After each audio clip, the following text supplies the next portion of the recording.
Hey, this is Notser, and today we're taking a look at a daring game in rank play. I've been enjoying my daring, and it has created some interesting moments, and this is no exception. Hopefully you guys will enjoy it. You'll notice that there are no cruisers in this game whatsoever. There are 4 DDs and 3 battleships. Honestly, in my rank play, I found that that was more the norm than other variants on it, so it was a little weird. But you know what, the game's going to go well, and hopefully you can enjoy some of the moments. So we obviously spawned in the center, and we're moving towards A point, which clearly we have a Marceau who went in and captured the base. Now I could aggressively rush after him, I could force an engagement, and I might be able to trade some damage, but then he has 2 or 3 friendlies that can obviously make that an unfair trade. So that's not my plan. My plan is not to take unnecessary damage. You'll notice A is being contested. We still have our friendly Holland over there, which is great. And I'm just trying to figure out a good position where I can really establish myself. One thing that I have been trying to incorporate more in my Brits is more single launch torpedoes. I find that single launch torpedoes give me more chances to hit. And honestly, it's the unique British flavor. But before our torpedoes can hit any of the battleships that are coming out from cover, I try and open up to try and help out the Holland, which is going very poorly for the Holland. He's going against the Jutland and the Marceau, both of which, the Jutland's trying to smoke out. The Marceau's just fire out cooldown. It does look, however, that our torpedoes might be on target against the GK. And I always hate having to cycle between torps. I kind of wish there was more. Like if I look at something and I try and zoom in on it, maybe I could assign it, but we missed the torps. Either he has hydro or he was just playing slow. That's okay. Regardless, we still have smoke and we still have time on it, so I'm just going to fire on cooldown. This is something that the daring and honestly any DD should do. If you get an opportunity to do this for free, why not? It all adds up. Unfortunately, though, I was opening up just a little bit too aggressively, so I figure, okay, I could either stop firing, or I could continue to fire, and I felt like I could do it safely enough. But of course, enemy GK gonna fire on our position, we just need to retreat, enemy Marceau coming back to obviously harass us. My smoke is gonna come off cooldown in about 2 seconds. That's part of the reason why I'm not really fazed by this. Obviously, just sail away and then place the smoke in front of my position, and it should be good, right? Yeah, exactly. Unfortunately, the torps still missed the battleships. They still were going slow enough to either see it or dodge it or whatever. But you know what? That's okay. Because we're still alive. Holland is not. And there's a couple of enemy battleships that really don't have anywhere to go. So we can just use our smoke for a while. Maybe potentially switch to AP. Don't really know right now. But I do have hydro up. And there are a couple friendlies near me. Hopefully they're not going to hurt themselves too much.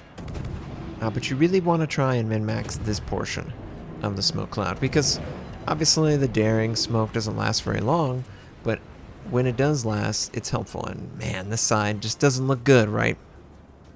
Lost our friendly GK, lost our friendly Holland. Players were just playing too recklessly aggressive.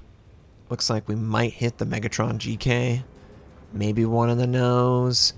Honestly, it might be 2. Yeah, it's actually going to be 2. Nearly was 3, but that was a good send. Now, I still have some, individual torpedoes, which I'm absolutely more than willing to use. That's one of the appeals of the single launch, is you don't have to send all of the torps and then have to wait on the cooldown. I can just move intelligently, send torpedoes on certain approaches, and of course the Marceau, super aggressive.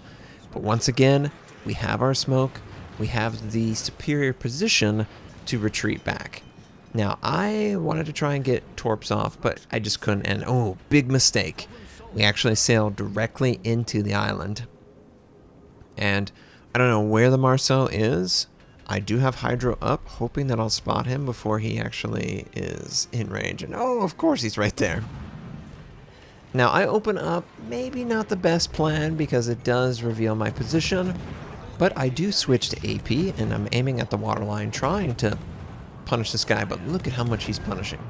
His damage per minute is way higher than mine. But we just had enough health, and actually the heal was so clutch to keep us alive. Yeah, we're still alive barely, and in fact we are not in range of the Hydro, and I need to turn my AA off. Yeah, oh, well, the GK tried his best. He absolutely tried to catch us with our pants down, but thankfully my AA was turned off, and more importantly, the island was in the way.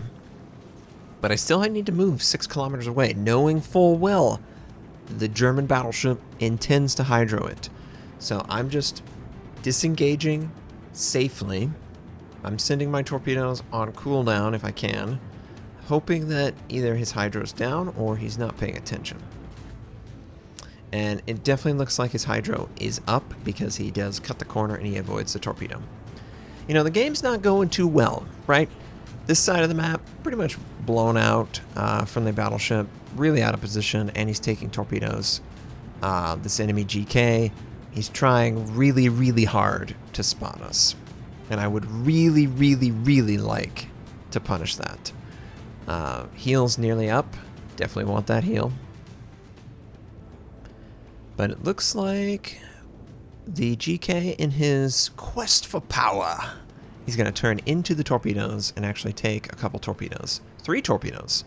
That's really nice. Nice. And we also caused a flood. 46 took out the Shima. Unfortunately, the friendly Daring died to the Shima.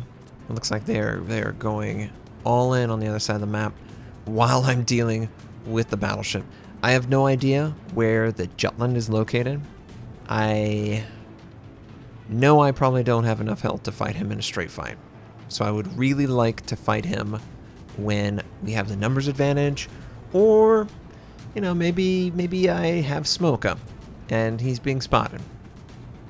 But, you know, in this position, I was watching the Kremlin over there. The Kremlin's actually doing a really great job of tanking the Musashi and not necessarily being wiped out. And look, the enemy Jutland, he's actually pretty far away.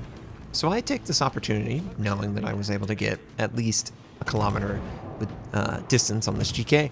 I'm going to pop my smoke, hide in it, and fire AP on his broadside.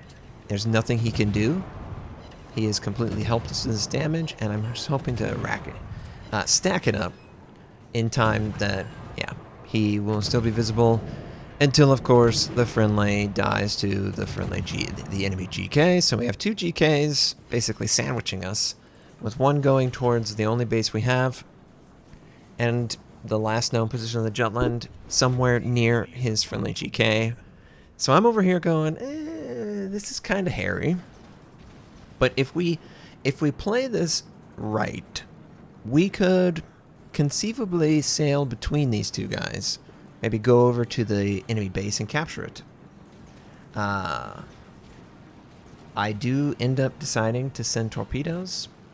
And you notice right there, I did something that, you know, maybe some of you wouldn't pay attention to, but it does matter. You can cycle which torpedoes you want to actively use. C, obviously, is the cycle key for a lot of different things. But if you cycle it, you can choose a torpedo. And in this example, I chose the torpedo, the individual single torpedo, and then it was allowing the launcher to fully recharge. If I were to keep both launchers with a single torpedo, there wouldn't be a cooldown that's working in my favor. Enemy GK, which was going towards the base, he is no longer, and it does look like he will die. And in fact, he will die before the friendly Kremlin, which the Kremlin has done a great job of recovering his health enough. Those 2 torpedoes, they look pretty good. Looks like one at least is going to make contact. He either has Hydra or he just had a good feeling. But we are sailing away from him. We don't want to be within 6. Absolutely, without a doubt, they are trying to keep us within 6. We have our AA off for a reason. There's nothing to be gained by shooting down the aircraft. Don't be baited by these battleships trying. All we have to do is capture the base, stall the game out, maybe get a good matchup with the GK. The Jutland, because we do have a friendly DD that is meeting up with us. So now, if maybe the Jutland shows up, it's going to be a 2 versus 1 there, which is pretty good. One of my torpedo launchers nearly up. does look like the GK was flooding out a little bit, and we are capturing the base. So it feels pretty good. I still have my smoke. I still have enough health to conceivably take a salvo if I do the right thing. Now, since I have more torpedoes available, we're going to send them on the GK. GK kind of looks like he doesn't want to play anymore, but I'm still giving ground. Honestly, I want to swap positions with the 46. That way we can lean on his health more, and I can still provide damage output with, you know, the assistance of smoke. Looks like we might land a torp, and there we go. Perfect reason why we swap positions. So I pop my smoke, I switch to AP and firing on cooldown, and he can't see me anymore. And we actually get high caliber, which is awesome. And these are great heavy AP broadsides, just trying to kill him before he hides in his smoke. Awesome, awesome, awesome. And that little subtle change in position led to a situation where we were dominant and both of us survived. If I would have gone in against the Jutland, most likely I would have also died to the Jutland. Oh yeah, and use that crosshair as sort of a point.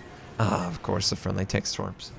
But if I would have done it in the wrong order, I would have died, friendly would have died, and the Jutland would have been alive to capture A. But because I switched the order just slightly and I used my cooldown, I ultimately survived and will probably end up being the reason why the West didn't completely fail, because we stayed around long enough that no one else was here to fight us off. And, you know, it was really great playing the game. I really enjoy the daring, especially like this. It was really rewarding, and it was great to see the Kremlin play so well. I can't say that every ranked game I have a player who plays as well as the Kremlin, but I definitely appreciate it considering how much problems were over here. And yeah, at the end of the day, rank can be super frustrating. Rank can be, you know, just tear your hair out. But if you approach each problem and you really honestly think about what is the good thing to do and what is the bad thing to do in that situation, you might find more opportunities to succeed. And I hope that this game gave you plenty of reasons why just slight positional tweaks give you an opportunity to still be alive and do a huge amount of damage and be a huge contribution to the team. That's all I'm going for. But that was an awesome game. And I hope you guys enjoyed that game. If you would like to see more, you can always subscribe to my channel. If you like the video, like it. If you dislike it, dislike it. We have relevant and recent videos of World Warship, First Impression How-To News. I stream at twitch.tv/Notser. Thank you so much. I hope you all have a wonderful day.